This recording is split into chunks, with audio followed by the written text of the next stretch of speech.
الشيطان الرجيم بسم الله الرحمن الرحيم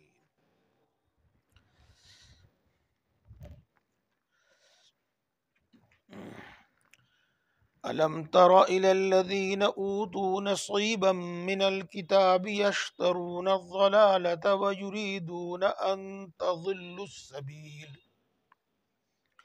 والله أعلم بأعدائكم وكفى بالله وليا وكفى بالله نصيرا صدق اللہ العظیم۔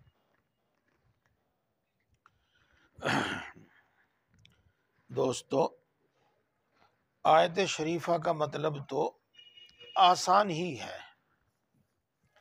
پہلے بھی یہ باتیں آ چکی ہیں، لیکن اکثر و بیشتر پچھلی پرانی باتیں یاد نہیں رہتی، ان کو دہرا دیا جاوے تو فائدہ ہے اس میں۔ ان باتوں کو دہرانے سے پہلے میں آپ کو ایک حدیث پاک سناتا ہوں۔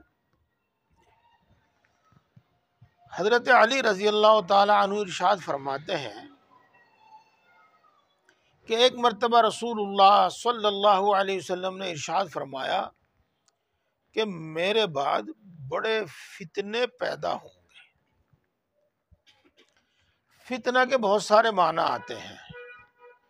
فتنہ کے یہاں یہ معنی ہے کہ ایسے حالات پیدا ہوں گے جن حالات میں دین پر چلنا مشکل ہو جائے گا۔ ایسے حالات پیدا کر دیں گے لوگ کہ دین پر چلنا مشکل ہو جائے گا۔ اس پر صحابہ کرام رضوان اللہ تعالی علیہم اجمعین نے پوچھا کہ اے اللہ کے رسول صلی اللہ علیہ وسلم، اگر ہمارے موجود ہوتے ہوئے وہ فتنے ظاہر ہوں تو ہم ان سے کیسے بچیں؟ مل مخرج عنہا یا رسول اللہ، ان سے نکلنے کا، بچنے کا راستہ کیا ہوگا اللہ کے رسول؟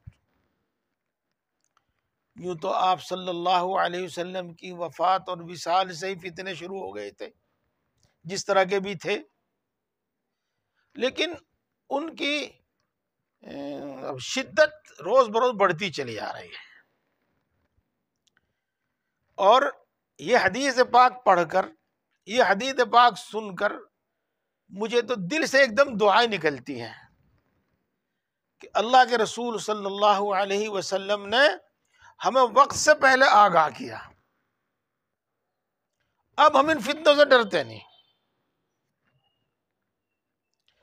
اور صحابہ کرام رضوان اللہ تعالی علیہ اجمعین کے لیے دل سے دعا نکلتی ہے کہ اگر وہ سوال نہ کرتے تو ہمیں کچھ نہ پتہ چلتا آج۔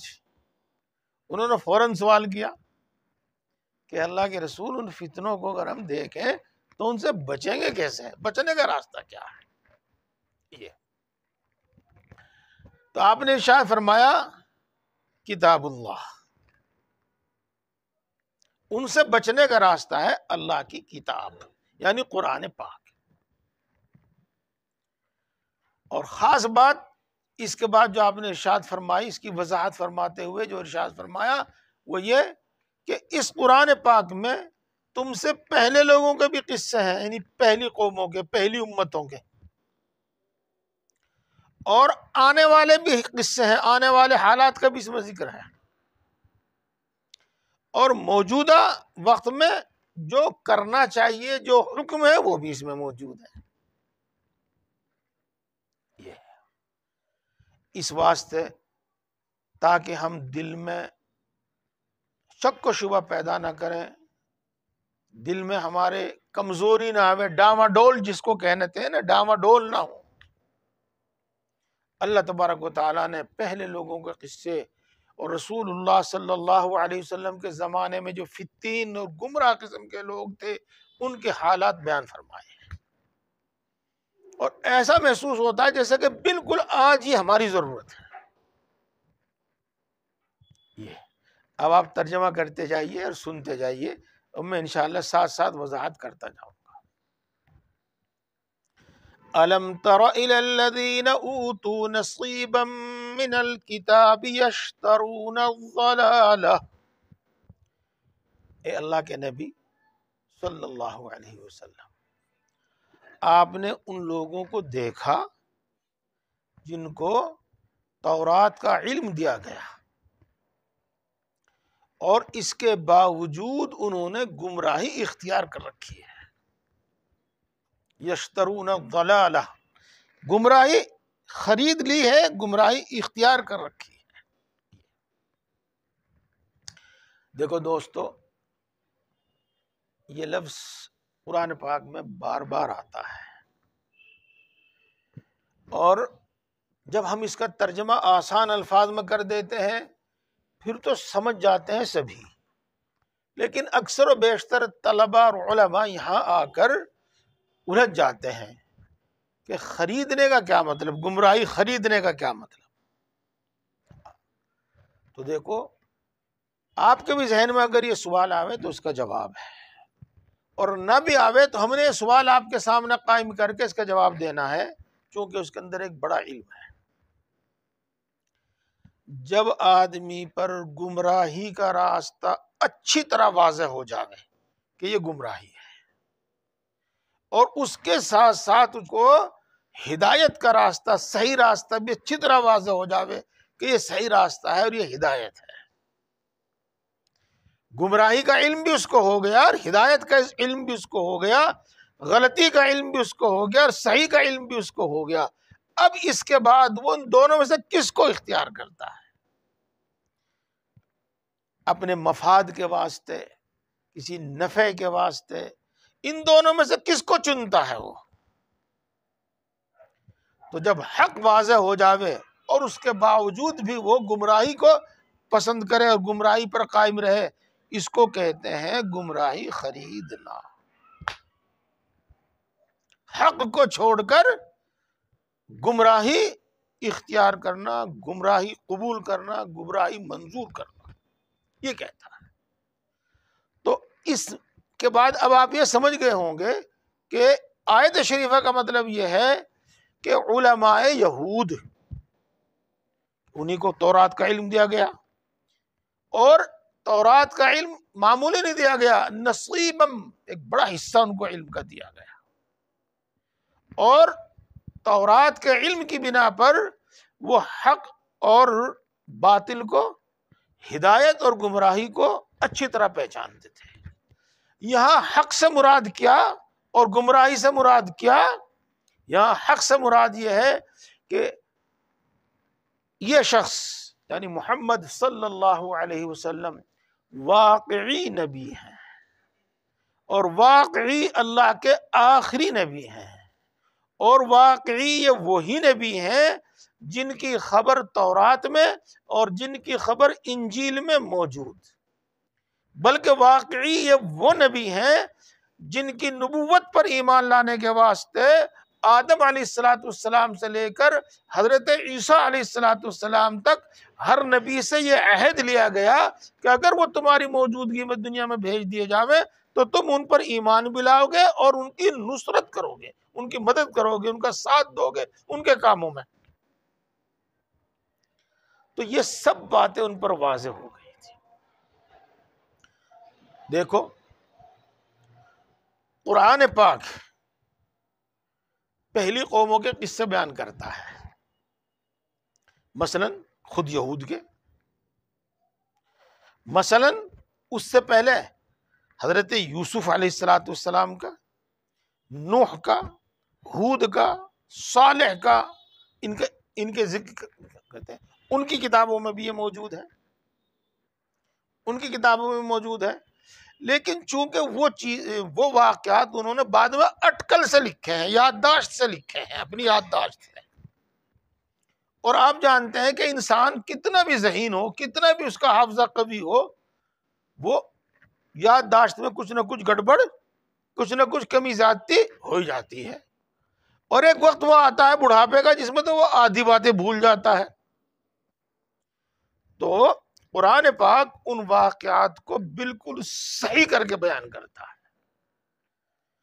اور اس کے سیاق و سباق کہتے ہیں اس کو، ہم آگے پیچھے دیکھ کر عالم آدمی، علم والا آدمی یہ طے کر لیتا ہے کہ اس کتاب میں جو بیان کیا گیا ہے وہ صحیح نہیں بیٹھتا، اس میں جو بیان کیا گیا وہ صحیح بیٹھتا ہے۔ تو قرآن پاک ان قصوں کو جس طرح بیان کرتا ہے اس سے ان کو یہ یقین ہو جاتا ہے کہ صحیح بات یہ ہے، وہ نہیں جو اس کتاب میں بیان کی گئی ہے۔ تو تین باتیں، قرآن پاک کے کلام الہی ہونے کا یقین ان کو، اور رسول اللہ صلی اللہ علیہ وسلم کا آخری نبی ہونے کا یقین، اور اس سب کے باوجود نہ وہ قرآن کو اللہ کا کلام مانا، نہ انہوں نے اللہ کے رسول صلی اللہ علیہ وسلم کو آخری نبی مان کر اس پر ایمان لائے۔ تو یہ مطلب ہے کہ انہوں نے ہدایت کو چھوڑ کر گمراہی کو اختیار کیا۔ اور یاد رکھیے، جب تک انسان کی سمجھ میں نہ آوے اس وقت تک وہ ایک درجے میں مجبور ہے، معذور ہے، معذور ہے۔ یہ ایک درجے میں نے اس لیے کہا کہ حقیقت میں معذور نہیں ہے، حقیقت میں مجبور نہیں ہے، کیونکہ ہر انسان اپنی زندگی میں اہل فن پر اعتماد کر کے ان کی بات مانتا ہے، سمجھ میں آوے یا نہ آوے۔ ڈاکٹر صاحب کے پاس ہم گئے، انہوں نے ہمیں گولی دی، پتہ نہیں ان میں زہر ہے، ان میں کیا ہے کیا نہ ہے، بس اس پر اعتماد کر کے ہم نے کھا لی۔ ڈاکٹر صاحب نے ہمیں جو بیماری بتائی ہمیں تو پتہ نہیں کیا ہے، اور آج کل تو جان بوجھ کے ایسے الفاظ استعمال کرنے لگے تاکہ مریض سمجھے ہی نہ، تو ہمیں تو پتہ نہیں کیا بیماری بتائی، لیکن جو کچھ اس نے بتا دیا مان لیا ہم نے۔ تو جیسے کہ ہر معاملے میں ہم اہل فن کی بات کو سن کر اس پر اعتماد کرتے ہیں اور مانتے ہیں چاہے ہماری سمجھ میں نہ آوے، ایسے ہی انسانوں پر واجب ہے کہ اہل علم کی بات کو، اہل دین کی بات کو یقین کر کے، اعتماد کر کے مانے، چاہے سمجھ میں نہ آوے۔ لیکن پھر بھی جس پر حق واضح نہ ہو وہ ایک درجے میں معذور ہے، مجبور ہے، اور جس پر حق واضح ہو جاوے وہ معذور نہیں ہے۔ اس لیے عام طور سے ایسے لوگ جن پر حق واضح ہو گیا اور پھر بھی انہوں نے نہیں مانا، اللہ تبارک و تعالیٰ نے ان کو دنیا میں بھی سخت سزا دی ہے۔ ایسا عذاب، ایسی سزا جس کو ہم عذاب اور سزا مانتے ہیں وہ بھی ہوئی ہے، جیسے ابھی آگے آ رہا ہے، اور ایسی سزا بھی اکثر بیشتر ہوئی ہے جن کو ہم سزا نہیں مانتے۔ وہ سزا کیا ہے؟ وہ ہے کہ حق کو قبول کرنے کی صلاحیت ہی ختم ہو گئی۔ یہ لفظ سمجھتے ہوں گے آپ، حق کو ماننے کی صلاحیت ہی ختم ہو گئی ان کے اندر سے۔ تو جن لوگوں نے حق کو پہچانا اور حق کو پہچاننے کے باوجود بھی گمراہی پر قائم رہے، تو ان کو ایک سزا یہ دی گئی جس کو اللہ تبارک و تعالیٰ نے کہیں فرمایا کہ ان کے دلوں پر زنگ لگ گیا، زنگ آلود ہو گئے، کبھی یہ کہا ان کے دلوں پر مہر لگ گئی۔ اس سب کا حاصل یہ ہے کہ حق کے قبول کرنے کی صلاحیت ہی ان کے دل سے نکال لی گئی۔ تو علماء یہود میں ایسے تھے۔ آگے وَيُرِيدُونَ أَن تَضِلُّوا السَّبِيلَ، اور وہ یہ چاہتے ہیں کہ تم کو، یعنی دوسروں کو بھی صحیح راہ سے بھٹکا دیں، تم کو بھی ہدایت سے گمراہی کی طرف لے آئیں۔ ان کی ایک کوشش ہوتی ہے کہ دوسرے لوگ بھی گمراہی رہیں، وہ بھی حق کو قبول نہ کریں، وہ بھی اسلام کو قبول نہ کریں، یہ کوشش ہوتی ہے۔ اور یہ کوششیں کرتے تھے وہ، اور کرتے رہتے تھے، ان کا پہلے ذکر آ چکا ہے۔ ایک مثال جو آپ کو یاد بھی آ جاوے گی وہ یہ تھی کہ ان لوگوں نے پلان بنایا کہ بھائی یہ جو دھڑا دھڑ اسلام میں داخل ہونے لگ رہے ہیں ان کو روکا کیسے جاوے، ان کو کیسے روکا جاوے۔ تو عرب میں یہ ایک عام ذہنیت تھی کہ یہود کو اہل کتاب اور علم والے مانتے تھے، مذہبی لوگ، علم والے لوگ مانتے تھے، اور تھے بھی وہ۔ تو علم میں اور دین و مذہب میں وہ ان کی بات پر کافی اعتماد کرتے تھے۔ تب انہوں نے عوام کے اس ذہن سے فائدہ اٹھانے کے واسطے ایک ترتیب بنائی، ایک تدبیر کی دیکھو میں نے جو کچھ بتایا اس کو یاد رکھیے، عوامی ذہن سے لوگ بڑا فائدہ اٹھاتے ہیں جی۔ آل رسول کی محبت ہر مسلمان کے دل میں ہے، اس حد تک ہے کیا سب جانتے ہیں کہ حضرت عمر رضی اللہ تعالی عنہ کا درجہ کتنا بڑا ہے، لیکن ایک موقع پر بارش کے لیے دعا کر رہے تھے حضرت عمر رضی اللہ تعالی عنہ، اور اس مجمع میں حضرت عباس رضی اللہ تعالی عنہ رسول اللہ صلی اللہ علیہ وسلم کے سگے چچا موجود تھے، تو انہوں نے یعنی حضرت عمر نے حضرت عباس کے واسطے سے دعا کی تھی اللہ تعالیٰ سے۔ دیکھو اسی وقت سے کتنا، حالانکہ حضرت عباس بہت بعد میں ایمان لائے تھے جی۔ اور ہم کیا کہتے ہیں، صدقہ تیری عزت و اجلال کا، صدقہ پیغمبر کا ان کی آل کا، اپنی رحمت ہم پہ اب مبذول کر، یہ مناجات اور دعا مقبول کر۔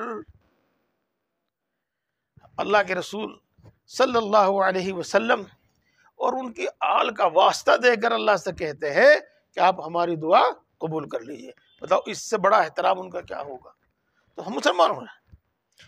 تو رسول اللہ صلی اللہ علیہ وسلم کے کچھ ہی دنوں کے بعد عوام کی ذہنیت کو پڑھ کے یہودیوں نے گمراہ کیا لوگوں کو، اور وہ ایک فرقہ بنا جس کو آج ہم شیعہ روافظ کہتے ہیں۔ اسی طریقے سے جب آل رسول کی ہمارے دل میں اتنی عظمت اور محبت ہے تو خود رسول صلی اللہ علیہ وسلم کی کتنی محبت اور عظمت ہوگی۔ تو ہر مسلمان کے دل میں،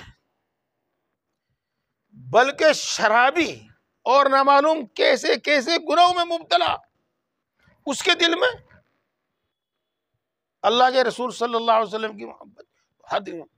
تو کچھ لوگوں نے اسی راستے سے ہمیں گمراہ کیا، نبی صلی اللہ علیہ وسلم کی محبت اور پتہ نہیں کیا میلاد منگانا، فلانا کرنا، ڈھماکہ کرنا وغیرہ وغیرہ، جنہیں بریلوی کہتے ہیں ہم لوگ، اور بھی بہت سارے لوگ ہیں۔ اسی طریقے سے اگلی میری بات سمجھیے، وہ اصولی بات ہے اور ہر جگہ کام دینے والی ہے۔ اللہ کی محبت کی ایک پہچان اور اللہ کے رسول صلی اللہ علیہ وسلم کی محبت کی ایک پہچان یہ ہے کہ جس چیز کی نسبت اللہ اور اس کے رسول کی طرف ہے اس کی بھی ہمارے دل میں محبت ہو، مثلا مسجد کی، مثلا قرآن پاک کی، مثلا بیت اللہ کی۔ یہ ہے تو جن کو ہم لوگ اللہ والے کہتے ہیں، بزرگان دین کہتے ہیں، اولیاء اللہ کہتے ہیں، تو ہر مسلمان کے دل میں اس کی بھی محبت ہے۔ تو انہوں نے عام لوگوں کی ذہنیت کو پڑھ کر گمراہ کیا اور پیر پرستی کہہ لو، بت پرستی کہہ لو، قبر پرستی کہہ لو، وہاں تک پہنچا دیا۔ اور میرے دوست میں نے 3 مثالیں دی آپ کو، ہیں اور بہت۔ تو وہ ذہنیت کو پڑھتے ہیں۔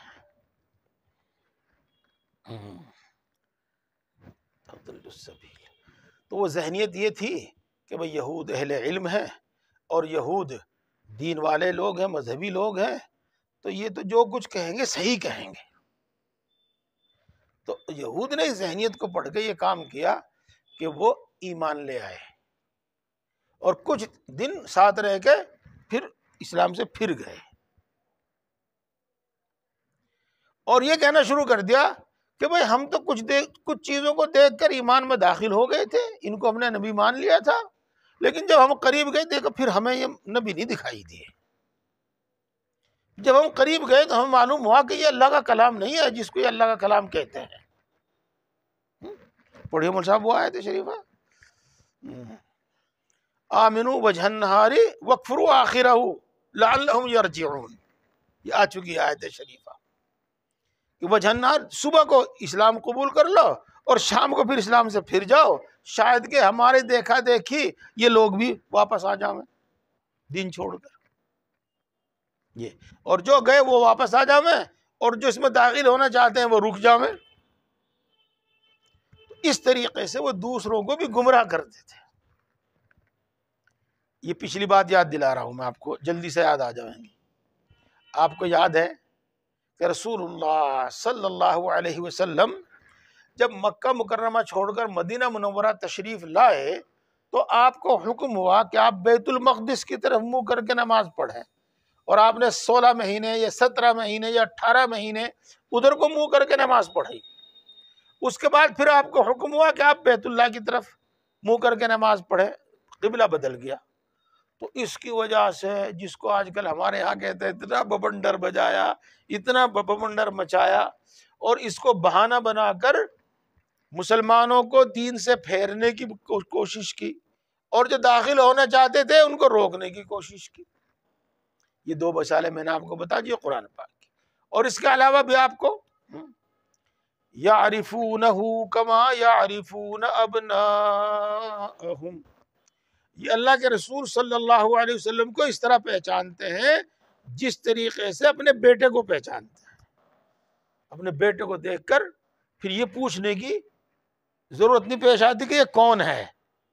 ہاں، تو ان کو کسی دلیل کی ضرورت نہیں تھی، کسی معجزے کی ضرورت نہیں تھی، وہ رسول اللہ صلی اللہ علیہ وسلم کے چہرے بشرے سے اور آپ کے اعمال سے اور آپ کی باتوں سے پوری طرح پہچانتے تھے کہ اللہ کے نبی ہیں، لیکن پھر نہیں ایمان لاتے تھے۔ تو یہ تھی وہ ان کی حرکتیں کہ دوسروں کو بھی روکتے تھے۔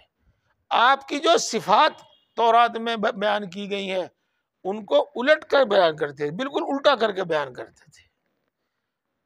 آپ کی ایک صفت یہ بیان کی گئی تھی کہ آپ کے بال گھنگریالے ہوں گے، تو وہ یوں کہتے تھے کہ نہیں، آخری نبی کے بال تو بالکل سیدھے ہوں گے۔ آپ صلی اللہ علیہ وسلم کی صفات میں سے ایک صفت یہ بیان کی گئی تھی کہ آپ کی آنکھیں سرمیلی ہوں گی، یعنی سرما ڈالے بغیر بھی ایسی محسوس ہوتی جیسے کہ سرما ڈال رکھا۔ تو وہ اس کا الٹا بیان کرتے تھے، اور یہ کیوں بیان کرتے تھے؟ تاکہ لوگ کنفیوز ہو جائیں، لوگ شک و شبہ میں مبتلا ہو جائیں اور ایمان نہ لائیں۔ یہ دوستو، میں نے کسی بات کی طرف آپ کو شروع میں متنبہ کیا تھا، یہ جو کچھ کرتے تھے نا اس زمانے میں، آج اس سے یہ لاکھوں درجے بڑھ کر ہو رہا ہے، لاکھوں درجے بڑھ کر ہو رہا ہے۔ اس میں سے ایک جو میڈیا ہے، اس کے واسطے سے جس قدر گمراہی پھیلائی جا رہی ہے اس کی کوئی حد نہیں ہے، اس کی کوئی حد نہیں ہے، کوئی انتہا نہیں ہے۔ اور میں آپ کو خاص طور سے بتا دوں، میری اس بات کا مطلب آپ الٹا نہ سمجھیے، سیدھا سمجھیے گا۔ وہ پگڑیاں باندھ کر، لمبی لمبی داڑھیاں لگا کر، اور اللہ اور اس کے رسول کی محبت کی باتیں کر کر کے، اور ویڈیو چالو کر رہے ہیں، اور پھر درمیان میں وہ کیا چھوڑ دیتے ہیں، کیا کچھ کر دیتے ہیں، اس کو اہل علم بلکہ ماہر علم والے پہچانتے ہیں۔ جب تک جھوٹ اتنا صفائی سے نہ بولا جاوے کہ سچ ہونے کا گمان نہیں بلکہ سچ ہونے کا یقین ہو، اس وقت تک جھوٹ بولنے کا کیا کمال۔ تو وہ اس گمراہی کو، اس بے دینی کو اس طرح پیش کرتے ہیں کہ ماہر علم دین والے ہی اس کو پہچانتے ہیں، نہیں تو عام طور سے اسی کو لے کے بیٹھ جاتے ہیں۔ ایک بات اور بتاؤں میں آپ کو، وہ لوگ ہماری جو بالکل صحیح سچی جماعتیں ہیں ان میں داخل ہوں گے، وہ لوگ پہلے ہمارے جو بالکل معتمد علماء کرام ہیں ان کے پاس آئیں گے، بلکہ وہاں سے اجازت، خلافت، نسبت حاصل کریں گے، پھر جا کے گمراہ کریں گے۔ ان کو پہچاننے والے پہچانتے ہیں۔ ہم تو تنگ ہیں اس واسطے کہ اگر ہم کسی کے سامنے ذکر کر دیتے ہیں تو وہ ان کو برا سمجھنے کے بجائے ہمیں برا سمجھنے لگتے ہیں۔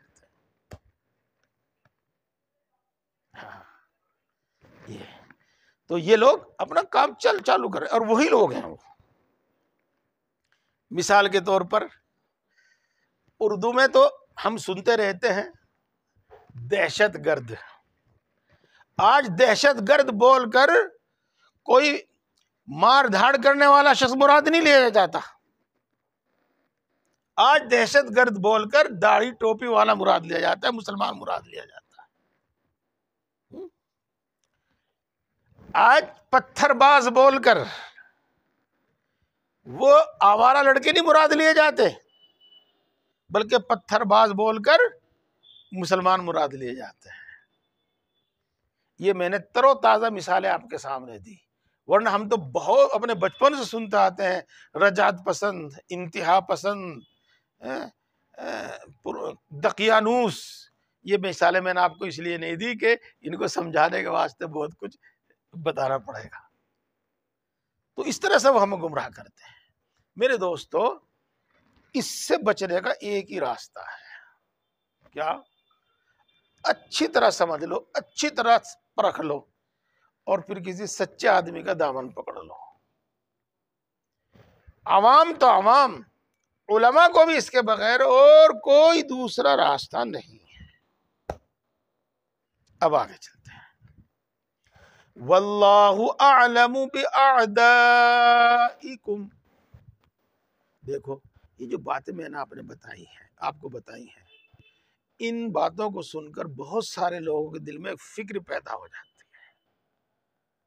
پیدا ہو جاتی ہے۔ تو بڑا معاملہ خراب ہو رہا بھائی۔ خبریں سن کر، وہاں کے حالات پڑھ کر ایک دل کے اندر اور خوف پیدا ہو جاتا ہے۔ آج کل کی باتیں اسی لیے پھیلائی بھی جاتی ہیں۔ تو ان باتوں کو سن کر ڈریے گا مت، اپنی ہمت اور حوصلہ مت توڑیے گا۔ اللہ کیا فرماتے ہیں؟ اللہ تمہارے دشمنوں کو خوب جانتا ہے۔ واللہ اعلم باعدائکم، اللہ تمہارے دشمنوں کو خوب جانتا ہے۔ کیا مطلب اس کا؟ تم نہ گھبراؤ، ہم کافی ہیں۔ تمہارے دشمنوں سے نمٹنے کے لیے ہم کافی ہیں، تم نہ گھبراؤ، ہم انہیں خوب جانتے ہیں۔ یہ بات آگے اللہ خود فرما رہے ہیں۔ وَكَفَى بِاللَّهِ وَلِيًّا، تمہارا دوست ہونے کے لیے اللہ کافی ہے۔ وَكَفَى بِاللَّهِ نَصِيرًا، اور تمہارا مددگار ہونے کے لیے اللہ کافی ہے۔ اللہ کافی ہے تمہیں، اللہ تمہارا دوست ہے، اور تمہیں کسی اور دوست کی ضرورت نہیں، وہ کافی ہے۔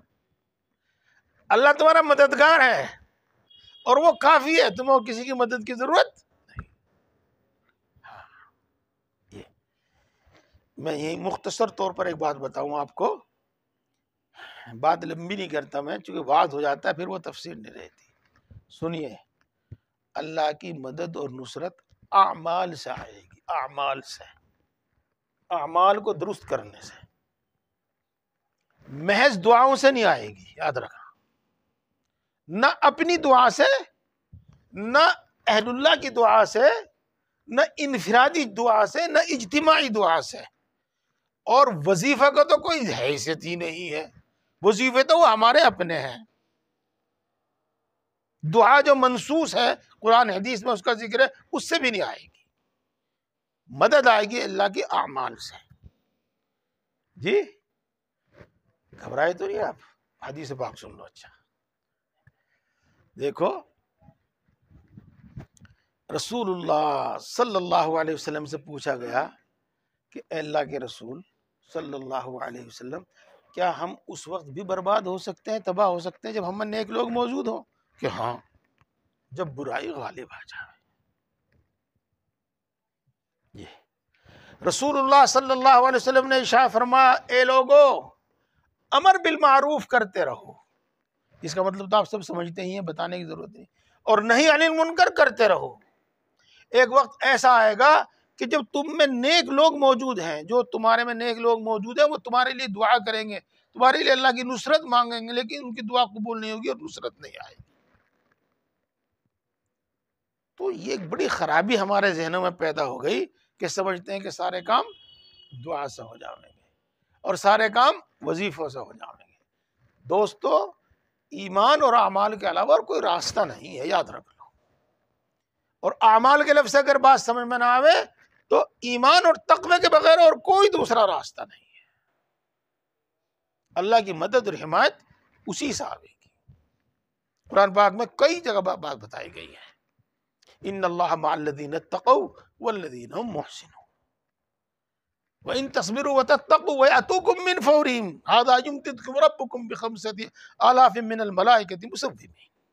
ان آیت شریفہ کا یہی مطلب ہے جو میں نے آپ کو آسان الفاظ میں بتایا، اعمال، اور دوسرے صاف الفاظ میں ایمان اور تقوی۔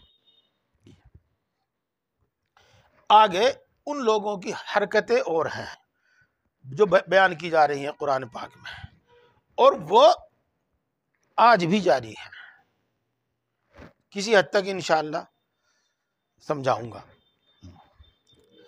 من الذین ہادوا یحرفون الکلم عن مواضعہ، یہودیوں میں سے بعض لوگ وہ ہیں جو باتوں کو ان کے محل اور مقام سے پھیر دیتے ہیں۔ یہودیوں میں سے بعض لوگ وہ ہیں جو بات کو ان کے محل اور ان کے مقام سے پھیر دیتے ہیں۔ دیکھو الفاظ یہی ہے، مطلب ان کا کیا ہے؟ ان کے دو مطلب ہیں۔ ایک مطلب تو وہ یعنی جزیات بہت ہیں، مطلب تو ایک تو وہ بات جو ابھی میں نے آپ کو بتائی کہ آپ صلی اللہ علیہ وسلم کی صفت ہے یہ کہ آپ سرمیلی آنکھوں والے ہوں گے، تو وہ کہتے ہیں کہ نہیں وہ تو نیلی آنکھوں والے ہوں گے۔ آپ صلی اللہ علیہ وسلم کی صفت یہ ہے کہ ان کے بال گھنگریالے ہوں گے، کہ نہیں ان کے بال تو بالکل سیدھے ہوں گے۔ تو بات کو اپنی جگہ سے پھیر دیا، اور بات کو پھیرنے کا ایک مطلب آگے آ رہا ہے خود قرآن پاک میں، وَيَقُولُونَ سَمِعْنَا وَعَصَيْنَا، اور وہ یوں کہتے ہیں کہ ہم نے سن لیا اور ہم نہیں مانیں گے۔ دیکھو اگر کوئی شخص آپ کے سامنے بات کہے کہ میں آپ کی بات سنوں گا لیکن مانوں گا نہیں، تو وہ تو کچھ بھی نہیں، بیکار آدمی ہو، تو آپ تو فوراً سمجھ جائیں گے اس کی حرکت کو۔ ہاں، ان کا مطلب نہیں ہوتا تھا، وہ اپنی بات کے انداز سے اور اپنے عمل اور اپنی حرکتوں سے یہ ظاہر کرنے کی کوشش کرتے تھے کہ ہم آپ کی بات سنیں گے اور آپ کے علاوہ کسی اور کی نہیں مانیں گے، تاکہ بات بالکل پکی ہو جاوے۔ لیکن ان کے دل میں یہ ہوتا تھا کہ آپ کی سنیں گے ضرور لیکن آپ کی مانیں گے ہرگز نہیں۔ تو یہ بات کو اپنی جگہ سے پھیرنا ہے۔ دیکھو میں دوبارہ کہتا ہوں میں اس بات کو، وہ اپنے دل میں رکھتے تھے، ان کی مراد ہوا کرتی تھی کہ ہم آپ کی بات سنیں گے لیکن ماننے کے نہیں، لیکن وہ یہ ظاہر کیا کرتے تھے کہ ہم آپ کی بات سنیں گے اور آپ کے علاوہ کسی اور کا کہنا نہیں مانیں گے، تاثر یہ دیا کرتے تھے۔ تو منہ میں کچھ، دل میں کچھ، اچھا مراد کچھ، ظاہر کرتے ہیں کچھ، یہ اور آج بھی ہو رہا ہے، آج بھی ہو رہا ہے۔ میں پھر جو ایک بات اصولی آپ کو بتائی میں نے کہ جو ہمارے دلوں میں موجود ہے، جس کی ہمارے اندر بڑی عظمت اور احترام ہے، تو ان سے غلط فائدہ اٹھاتے ہیں۔ کیا؟ ہمارے یہاں ایک روحانی علاج، روحانی علاج، روحانی علاج سے کیا مراد ہوتا ہے؟ روحانی علاج سے مراد ہوتا ہے کہ ہمارے دل کے اندر جو کفر و شرک کی باتیں ہیں ان کو نکالنا، ہمارے اندر جو برائیاں موجود ہیں ان کو دل سے نکالنا، جیسا کہ مشائخ کے یہاں ہوتا ہے، خانقاہوں میں ہوتا ہے، رسم بدعت سے نکالنا، شکوک و شبہات سے نکالنا، دنیا کی محبت دل سے نکالنا، عہدے کی محبت دل سے نکالنا، ریاکاری کو دل سے نکالنا، شہرت کی محبت، شہرت کی چاہت کو دل سے نکالنا، یہ ہے وہ روحانی علاج۔ تو ہے تو یہ معنی اس کے۔ اب روحانی علاج سے کیا مراد لیا جاتا ہے؟ جھاڑ پھونک، اور اسے کہیں روحانی مطلب، تو بولیں گے کچھ، دل میں کچھ، اور دوسروں پر ظاہر کریں گے کچھ، یہ عام بات ہے۔ یہ وَاسْمَعْ غَيْرَ مُسْمَعٍ، ہماری بھی بات سن لیجئے، تمہیں سننا نصیب نہ ہو۔ یہ جو شخص ایسی بات کہے گا وہ تو فوراً پہچان لیا جائے گا. یہ تو وہ دل میں تو یہ رکھتے تھے کہ اللہ کرے تو بہرا ہو جاوے, تجھے کچھ سننا نصیب نہ ہو, تو کچھ سننے کے قابل نہ رہے. دل میں تو وہ یوں رکھتے تھے. اور ظاہر یہ کیا کرتے تھے اپنے عمل سے اور اپنے ہے نا آس پاس کی باتیں, قرائن کہتے ہیں ان کو, علامات سے وہ یہ ظاہر کرتے تھے کہ ہماری بات سن, اللہ کرے کہ آپ کوئی ناگوار بات نہ سنیں, کوئی بری بات نہ سنیں. وہ ظاہر یہ کیا کرتے تھے, تو باتوں کو اپنی جگہ سے پھیر دیتے تھے, کلمات کو اپنی جگہ سے پھیر دیا کرتے تھے.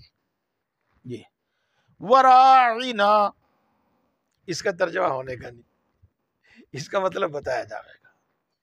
ایک تو ہے راعینا اور ایک ہے راعینا. اس سے آپ کو یہ بھی پتہ چل جائے گا کہ کسی لفظ کو تھوڑا سا زیادہ کھینچ دیا جاوے تو مطلب کچھ سے کچھ ہو جا. قالا, اس نے کہا, قالا, ان دو آدمیوں نے کہا. قالا کہا تو ایک آدمی نے کہا, اور قالا کہا تو دو آدمیوں نے کہا, بس حرکت کھینچی. تو راعینا, اس کو کھینچا نہ جاوے, اس کا مطلب کچھ اور ہے, اور راعینا اس کا مطلب کچھ اور ہے. راعینا کا مطلب تو ہوتا ہے کہ برائے مہربانی اپنی نظر عنایت ہماری طرف کیجئے, اپنی توجہ ہماری طرف کیجئے, ہماری بات ہماری طرف بھی دیکھ لیجئے. یہ اور راعینا وہ ہمارے پرواہ ہے. یہ تو وہ اس لفظ کو کبھی راعینا کہہ دیا, کبھی راعینا کہہ دیا. یہ تو اس کو پھیر پھیر کر بولتے تھے, کوئی کچھ سمجھے کوئی کچھ سمجھے, کنفیوز ہو جاوے. لَيَّمْ بِأَلْسِنَتِهِمْ, اپنی زبانوں کو گھما پھرا کر, وَطَعْنًا فِي الدِّينِ, اور دین کے اندر عیب نکالنے کے واسطے. یہ چیزیں سن کر کچھ سیدھے سادے مسلمان بھی ایسے ہی کہنے لگتے تھے. بھائی جب ایک پڑھا لکھا آدمی جو رسول اللہ صلی اللہ علیہ وسلم کے بہت قریب بیٹھا ہوا ہے, آپ سے بہت قریب قربت کے ساتھ بات کر رہا ہے, اور وہ یہ الفاظ بول رہا ہے, تو دوسرے دیکھا تھا کہ وہ بھی یہ الفاظ بولنے لگتے تھے. دین میں تنگ. وَلَوْ أَنْ, اگلی بات سنیے گا, دھیان دیجیے گا. وَلَوْ أَنَّهُمْ قَالُوا سَمِعْنَا, اور اگر وہ کہتے کہ ہماری بات سن لیجئے, اس میں کوئی ہیر پھیر نہ کرتے, اور اس کے بعد غیر مسمعن نہ کہتے, اور اگر وہ کہتے اطعنا, ہم نے آپ کا کہنا مانا, اور اس کے بعد عصینا نہ کہتے, اور وہ واسمع کہتے اس کے بعد غیر مسمعن نہ کہتے. اچھا, وانظرنا, اور وہ کہتے انظرنا, ہماری طرف دیکھیے, راعینا نہ کہتے, لکان خیرا لہم واقوم, تو یہ ان کے واسطے بہتر ہوتا, اور یہ بالکل سیدھی بات ہوتی. اس پر اللہ تبارک و تعالی کی رحمت ان پر نازل ہوتی, ان کو طاعت کی توفیق ہوتی, اسلام کی, ایمان کی توفیق ہوتی. سیدھی بات کرو, گھما پھرا کر بات مت کرو, دل میں کچھ زبان پہ کچھ, ایسی باتیں مت کرو, گول مول بات, دھوکہ دینے والی گول مول بات مت کرو, سیدھی صاف بات کرو. مومن کی یہی صفت بیان کی گئی ہے حدیث پاک میں. المؤمن غر کریم والمنافق خب لئیم. مومن سیدھا سادہ ہوتا ہے اور بڑا شریف انسان ہوتا ہے, اور منافق بڑا دغاباز اور کمینہ ہوتا ہے. وَلَكِنْ لَعَنَهُمُ اللَّهُ بِكُفْرِهِمْ, لیکن اللہ تبارک و تعالیٰ نے ان کو اپنی رحمت سے دور کر دیا ان کے کفر کی بنا پر. کفر اور کافرانہ باتوں کی بنا پر وہ روز بروز اللہ کی رحمت سے دور ہوتے رہے. فَلَا يُؤْمِنُونَ إِلَّا قَلِيلًا, تو یہ لوگ ایمان نہیں لائیں گے مگر بہت کم مقدار میں, اور وہ جو کم مقدار میں ہے وہ بھی وہ ایمان لاویں گے جو ان حرکتوں میں مبتلا نہیں تھے جن کا اوپر آپ نے ذکر سنا. اور جو لوگ ان حرکتوں میں مبتلا تھے وہ ایمان نہیں لائیں گے. اس لیے میرے بھائیوں, بہت سارے اعمال ایسے ہیں جن کی بنا پر آدمی گمراہی میں مبتلا ہو جاتا ہے، ہدایت سے محروم ہو جاتا ہے۔ یہ تفصیل انشاءاللہ کبھی موقع ملے گا پھر بتاؤں گا۔ آج میں آپ کو دو ہی بات بتاتا ہوں، صرف دو بات۔ وہ چیزیں جو شعائر اسلام کہلاتی ہیں، مسلمان کی علامت، اسلام کی علامت، شعائر اسلام، ان کو چھوڑنے سے اور ان کی توہین کرنے سے بس معاملہ گڑبڑ ہو جاتا ہے، بہت گڑبڑ ہو جاتا ہے۔ دیکھو، اگر کوئی شخص اذان سے روکے تو کتنا زور پڑتا ہے ہم پر، حالانکہ اذان سنت ہے۔ اذان کے اگر نہیں پڑھی اور مسجد میں جماعت کر لی، نماز جماعت ہو گئی، سنت ہے، لیکن وہ اسلام کی علامت ہے، اسلام شعائر اسلام میں سے ہے۔ اس لیے اس کے ساتھ تھوڑا سا معاملہ بھی غلط سلط کرنا بہت بڑا جرم ہے۔ یہاں تک لکھا ہے کتابوں میں کہ اگر کسی بستی کے لوگ اذان پڑھنے سے منع کر دیں تو مسلمانوں پر جہاد فرض ہو جاتا ہے، صرف اذان روکنے سے، علامت ہے۔ اسی طرح میرے دوستو، میں نیچی نگاہ کر کے کہہ رہا ہوں، آپ بھی نیچی نگاہ کر کے سن لیجئے گا، داڑھی فرض ہے، واجب ہے، واجب اور فرض میں کوئی فرق نہیں ہے۔ اس کے ساتھ ساتھ یہ شاعر اسلام میں سے ہے۔ یوں عرض کرتا ہوں میں کہ مان لو فرض و واجب نہیں ہے، سنت ہی ہے، لیکن مسلمان ہونے کی پہچان ہے، اسلام کی پہچان ہے۔ اس کا کٹانا، اس کا منڈانا کوئی معمولی جرم نہیں ہے، یاد رکھ لینا۔ عام طور سے عادت ہو گئی ہے، اس لیے ہمارے بہت سے نوجوانوں کو تو یہ بھی پتہ نہیں کہ بھائی داڑھی کٹانا کوئی گناہ ہے۔ ان کے بڑے کٹواتے آ رہے ہیں، وہ بھی کٹوا رہے ہیں، ان کے محلے میں سب کٹوا رہے ہیں، وہ بھی کٹوا رہے ہیں۔ لیکن یاد رکھ لیجئے گا، یہ جو میں نے آپ کو بتائی، پہلے تو یہ چاروں ائمہ کے نزدیک واجب ہے، واجب۔ واجب اور فرض میں معمولی سا فرق ہے، جو میں نے کئی بار آپ کو بتایا کہ فرض کا منکر کافر ہوتا ہے، واجب کا منکر کافر نہیں، گمراہ ہوتا ہے۔ اور فرض کی قضا واجب ہوتی ہے، واجب کی بھی قضا واجب ہوتی ہے، یہ دونوں اس میں برابر ہیں، دونوں اس میں برابر ہیں۔ تو یہ سمجھ لیجیے گا۔ میں اگلی بات پھر یہ کہتا ہوں کہ اگر یہ سنت بھی ہے، مان لو تھوڑی دیر کے لیے ہم آپ ہی کی بات مان لیں، تو بھی شاعر اسلام میں سے ہے۔ اور اگلی بات ایک اور، آج آپ کی بات بڑی آسانی سے سمجھ میں آ جائے گی۔ اللہ کے رسول صلی اللہ علیہ وسلم کی محبت کا تقاضا یہ ہے کہ آپ کی طرف جو چیزیں منسوب ہیں ان سے بھی محبت ہو۔ تو یہ آپ صلی اللہ علیہ وسلم کی سنت، بلکہ تمام انبیاء کرام علیہ السلام کی سنت، یعنی ان کا طریقہ، یہ وہ سب داڑھی رکھتے تھے، یہ مطلب ہے یہاں سنت کا۔ تو بہرحال میں عرض یہ کر دوں کہ کچھ اعمال ایسے ہیں، خاص طور سے وہ جو اسلام کی پہچان اور علامت ہے، کہ ان کے ساتھ کوئی غلط برتاؤ کرنے سے، ان کے انکار کرنے سے، ان کے چھوڑنے سے اللہ کی رحمت سے بہت دور ہو جاتا ہے۔ فَلَا يُؤْمِنُونَ إِلَّا قَلِيلًا۔ اللہ تبارک و تعالی ہم سب کو